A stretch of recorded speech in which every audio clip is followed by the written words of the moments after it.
जय जय रामकृष्ण हरी. मी प्राध्यापक प्रेमदास राठोड. थोडक्यात पण सखोल सारांश या यूट्यूब चॅनलवरती आपल्या सर्वांचं मनपूर्वक स्वागत करतो. आजच्या व्हिडिओच्या माध्यमातून श्री क्षेत्र पैठण 2024 मध्ये नाथषष्ठी उत्सवाला प्रारंभ झाला. या नाथषष्ठीचं महत्त्व जाणून घेण्याचा प्रयत्न आपण करणार आहोत. रामकृष्ण हरी मित्रांनो, महाराष्ट्र ही संतांची भूमी आहे आणि महाराष्ट्रामध्ये अनेक संत होऊन गेलेले आपल्याला लक्षात येतं. संत ज्ञानेश्वरापासून तर संत एकनाथ महाराजांपर्यंत अनेक जाती धर्मातील संत आपल्या महाराष्ट्रामध्ये होऊन गेलेले आहेत. या महाराष्ट्रातील संतांनी भक्तीचा पाया रुजवला आहे. भक्तीचा प्रसार यांनी केलेला आहे. संत ज्ञानेश्वर माऊलीनं वारकरी संप्रदायाच्या माध्यमातून भक्तीचा पाया रुजवला. देवाचं नामस्मरण, देवाचं चिंतन केल्यामुळे कशा प्रकारचं समाधान आपल्या जीवनामध्ये प्राप्त होतं. संत ज्ञानेश्वरानंतर संत नामदेव महाराजांनी या भक्तीचा प्रसार आणि प्रचार केला. संत एकनाथ महाराजांनी काही कीर्तनाच्या माध्यमातून, अभंगाच्या माध्यमातून देवाचं नामस्मरण, देवाचं चिंतन आपल्या महाराष्ट्रातून तर पंजाबपर्यंत नेऊन पोहोचलेलं आपल्या लक्षात येते. त्यानंतर संत एकनाथ महाराज आहे, संत तुकाराम महाराज आहे, संत बहिणाबाई आहे, संत सावतामाळी आहे, नरहरी सोनार आहे, चोखा मेळा आहे. अशा अनेक प्रकारचे संत आपल्या महाराष्ट्रामध्ये वारकरी संप्रदायाचा पाया रुजवण्याचं काम केलेलं आहे. भक्तीचा प्रसार या लोकांनी श्रद्धेतून केलेला आपल्याला लक्षात येतं. या संतांपैकी महान संत ज्यांना आपण शांतीब्रह्म म्हणून ओळखलं जातो, असे महान संत संत एकनाथ महाराज श्री क्षेत्र पैठण या ठिकाणी संत तुकाराम बीज पर्वावर नाथषष्ठीला सुरुवात होत असते. संत तुकाराम महाराज बीज उत्सव 27 मार्च बुधवार रोजी होता आणि ह्या दिवशी दुपारी 12 वाजता नाथवंशज रघुनाथ महाराज गोसावी यांच्या हस्ते विधिवत पूजा त्या ठिकाणी झाली आणि संत एकनाथ महाराजांच्या षष्ठीला सुरुवात झालेली आपल्या लक्षात येतं. महाराष्ट्रातील लाखो लोकांची श्रद्धास्थान असलेल्या संत एकनाथ महाराज यांच्या नाथषष्ठीला संत तुकाराम बीज उत्सवापासून सुरुवात होत असते. भगवान श्रीकृष्ण श्रीखंडाच्या रूपामध्ये संत एकनाथ महाराजांच्या वाड्यामध्ये रांजण भरण्याचं काम केलेलं आहे. प्रत्यक्ष भगवान श्रीकृष्ण संत एकनाथ महाराजांच्या वाड्यामध्ये येऊन रांजण भरण्याचं काम केलेले पाण्याने. का की संत एकनाथ महाराज हे देवाचं नामस्मरण, देवाचं चिंतन, भजन त्या ठिकाणी करून देव भगवान श्रीकृष्ण प्रसन्न त्यांना झालेले आहेत. ज्यावेळेस संत एकनाथ महाराजांच्या घरी हजारो लोकांच्या पंक्ती उठायच्या आणि ह्या अन्न तयार करण्यासाठी, स्वयंपाक करण्यासाठी पाणी त्या ठिकाणी लागायचं. हे पाणी त्या ठिकाणी कमी पडू नये, हजारो लोकांना तहान त्या ठिकाणी भागवता आली गेली पाहिजे, म्हणून भगवान श्रीकृष्णाने संत एकनाथ महाराजांच्या घरी, संत एकनाथ महाराजांचा जो वाडा आहे या वाड्यामध्ये कावडीने पाणी भरण्याची सेवा केल्याचं आपल्याला इतिहासात बघायला मिळतं. मित्रांनो, श्री एकनाथ सदनी माधवजी सर्व काम हे करीतो, अशा प्रकारचं एक अभंग आपल्याला लक्षात घेता येईल. श्रीहरीसुद्धा संत एकनाथ महाराजांच्या घरी कावडीने पाणी भरलेलं आहे. असं आपल्याला बघायला मिळतं. संत तुकाराम बीज उत्सवानिमित्त रांजण भरण्यास सुरुवात होते आणि ह्या रांजणाचं वैशिष्ट्य जर आपल्याला बघायचं ठरलं तर असं म्हणता येईल की हे रांजण जे आहे हे रांजण श्री क्षेत्र पैठण संत एकनाथ महाराजांचा जो वाडा आहे या वाड्यामध्ये हे रांजण आहे. हे रांजण जे आहे हे रांजण 21 फूट खोल आणि 1.5 फूट रुंद अशा स्वरूपाचं एका काळ्या पाषाण दगडामध्ये हे रांजण आहे असं आपल्याला अभ्यासाला मिळत आहे. हे रांजण आजही आपण संत एकनाथ महाराजांच्या वाड्यामध्ये जाऊन बघू शकतो. नाथषष्ठीनिमित्त हे रांजण त्या ठिकाणी भरलं जातं. ह्या रांजणाच्या बुडामध्ये मधोमध गोमुख आहे आणि ह्या गोमुखाच्या माध्यमातून गोदावरीमध्ये थेंब थेंब पाणी जात असतं असंही आपल्याला अभ्यासातून लक्षात येते.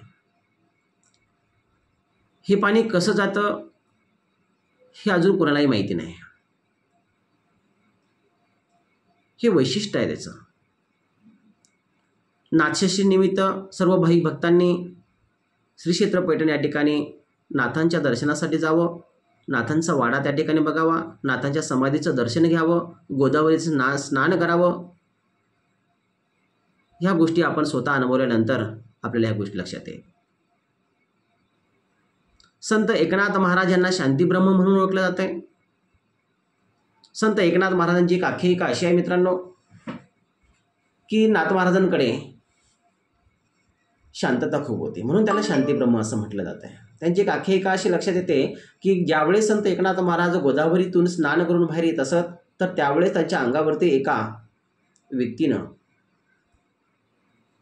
थुंकलेलं असायचं, थुंकायची. संत एकनाथ महाराज पुन्हा गंगेमध्ये जायचं, पुन्हा स्नान करायचं, पुन्हा बाहेर आले की पुन्हा तो व्यक्ती त्याच्या अंगावर थुंकायचा. असं कितीतरी वेळा त्या ठिकाणी झालेलं आहे. जवळपास असं म्हणता येईल की 108 वेळा त्या व्यक्तीने त्या संत एकनाथ महाराजांच्या अंगावरती थुंकले आणि थुंकल्यानंतर संत एकनाथ महाराज त्यांना रागवले नाही. पुन्हा ते गंगेत जायचं, पुन्हा स्नान करायचं, पुन्हा बाहेर यायचं. थुंकणारा माणूस कंटाळला पण संत एकनाथ महाराज कंटाळले नाही. अशा प्रकारची आख्यायिका आपल्याला अभ्यासायला मिळते. खरंच मित्रांनो, देवाच्या नामस्मरणामध्ये, देवाच्या भजनामध्ये किती ताकद आहे. मराठी भाषेमध्ये तर संत हा शांत एक रस आहे आणि ही शांत ओतपोत संत एकनाथ महाराजांच्या जीवनामध्ये असल्याचं आपल्याला लक्षात येईल. महाराष्ट्रामध्ये जेवढे काही संत होऊन गेलेले या संतांनी समाज प्रबोधन करण्याचं काम केलेलं आहे, समाजाला दिशा देण्याचं काम केलेलं आहे. माणूस म्हणून आपण जन्माला आल्यानंतर माणसांचे कर्तव्य काय आहे, माणसाची जबाबदारी काय आहे, माणूस कसा वागला गेला पाहिजे याची शिकवण त्यांनी दिलेली आहे. ही जे संत आहेत ही संत स्वतःसाठी जगले नाही मित्रांनो, हे समाजासाठी जगलेले आहेत. या संतांचं अभ्यास जर आपण लक्षात घेतलं तर अनेक प्रकारच्या गोष्टी त्यांच्या जीवनामध्ये घडलेल्या आहेत. या गोष्टीचं अनुकरण आपण करावं. 12व्या-13व्या शतकामध्ये होऊन गेलेले संत, 15व्या शतकामध्ये होऊन गेलेले संत जे आहेत त्या संतांचा अभ्यास करण्याची, त्यांचं ज्ञान आत्मसात करण्याची आपल्याला गरज आहे. अनेक प्रकारचा उपदेश वेगवेगळ्या काव्याच्या माध्यमातून त्यांनी आपल्यापर्यंत पोहोचवण्याचं काम केलेलं आहे. अनेक प्रकारचे ग्रंथ, अनेक प्रकारची गाथा त्यांनी लिहिलेली आहेत. या गाथेच्या माध्यमातून जीवनाचं सार, जीवनाचं महत्त्व, माणूस म्हणून आपलं कर्तव्य, आपली जबाबदारी काय आहे हे त्यांनी सांगितलेलं आहे. मित्रांनो, संत एकनाथ महाराजांचं खूप काही गोष्टी आपल्याला अभ्यासाला मिळते पण या ठिकाणी आपण आचरणात आणत नाही. आचरणात आणत नसल्या कारणामुळे आपल्या मनामध्ये अनेक प्रकारच्या समस्या, अनेक प्रकारच्या आपल्या जीवनामध्ये अडचणी निर्माण होताना दिसत आहे. संतांनी सांगितलेल्या विचारावरती जर आपण चाललोत तर नक्कीच आपलंही अस्तित्व एक चांगल्या प्रकारचं निर्माण होऊ शकतं. जे का रंजले गांजले त्याची म्हणूजे आपले, तोची साधू ओळखावा देव तेथेची जाणावा. हे काम संतांनी केलेलं आहे. जे रंजलेले होते, जे गांजलेले होते, जे दीन होते, जे गरीब होते, जे दुबळे होते, यांच्यावर त्यांनी माया केलेली आहे. त्यांची सेवा आपण केली गेली पाहिजे. आईवडिलांची सेवा आपण करायला पाहिजे. आपल्यापेक्षा वरिष्ठ असणाऱ्या व्यक्तींचं मानसन्मान आपण करायला पाहिजे. आणि या सगळ्या गोष्टी जर आपण करत असेल तर आपण करत असलेल्या पावलावरती आपल्या नंतर येणारी जी पिढी आहे ते अनुकरण करत असतात. देवाचं नामस्मरण, देवाच्या चिंतनामध्ये इतकी शक्ती आहे मित्रांनो, ती आपल्याला ह्या संतांच्या ग्रंथामध्ये अभ्यासाला मिळते. म्हणून शांती ब्रह्मसंत एकनाथ महाराज यांनी अनेक प्रकारची पुस्तके त्या ठिकाणी लिहिलेली आहेत. एकनाथी भागवत असेल, भारुडे असेल, गवळणी असेल, अभंग असेल, या सर्वांचा अभ्यास आपण करावा आणि ह्या अभंगाचं, या गवळणीचं, या भारुडाचं जे अर्थ आहे ते अर्थ जाणून घेण्याचा प्रयत्न आपण करावा. आणि हा जाणून घेतलेला अर्थ जो आहे तो आपल्या जीवनामध्ये आपण रुजवायचा प्रयत्न केला गेला पाहिजे. संत एकनाथ महाराजांनी भारुडाच्या माध्यमातून उपदेश केलेला आहे. मनोरंजनाच्या माध्यमातून प्रबोधन करण्याचं काम त्यांनी केलेलं आहे. संत नाथांची भारुड म्हटलं की अतिशय प्रसिद्ध भारुड आहेत. संसार करून परमार्थ करा असं संत एकनाथ महाराजांचं म्हणणं आहे. परमार्थ करण्यासाठी तुम्ही सर्वस्व अर्पण करू नका, पण तरीही जो वेळ मिळेल त्या वेळेमध्ये देवाचं नामस्मरण, देवाचं चिंतन तुम्ही केलं तर तुमच्या जीवनाचं सार्थक त्या ठिकाणी होईल, असं संत एकनाथ महाराज अनेक काव्याच्या माध्यमातून आपल्यापर्यंत पोहोचवण्याचं काम केलं आहे. मित्रांनो, अशा महान व्यक्तीचं हा उत्सव आहे. श्री क्षेत्र पैठण हे दक्षिण काशी म्हणून ओळखलं जात आहे.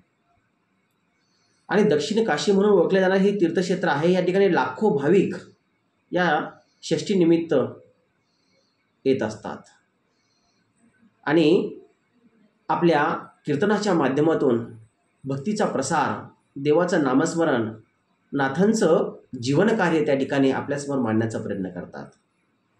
आपण यांच्या जीवनाचं कार्य अभ्यासावं, लक्षात घ्यावं आणि होता होईल तेवढं आचरण करण्याचा प्रयत्न आपण केला गेला पाहिजे.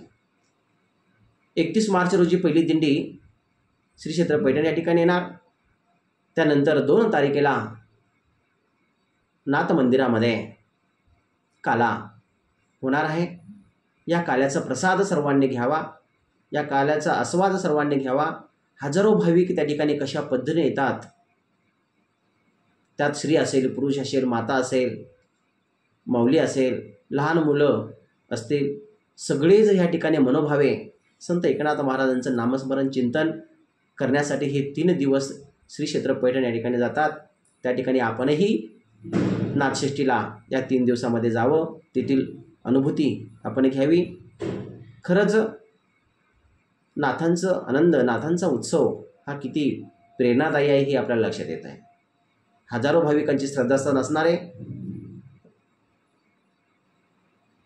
शांतीब्रह्म संत एकनाथ महाराज यांची नाथषष्ठीनिमित्त सर्व भावी भक्तांना हार्दिक हार्दिक शुभेच्छा देतो. व्हिडिओ जर आवडला असेल तर लाईक, कमेंट आणि सबस्क्राईब करण्यासाठी विसरू नका. सर्वांना पुन्हा एकदा नाथषष्ठी उत्सवाच्या हार्दिक हार्दिक शुभेच्छा देतो. जय जय रामकृष्ण हरी.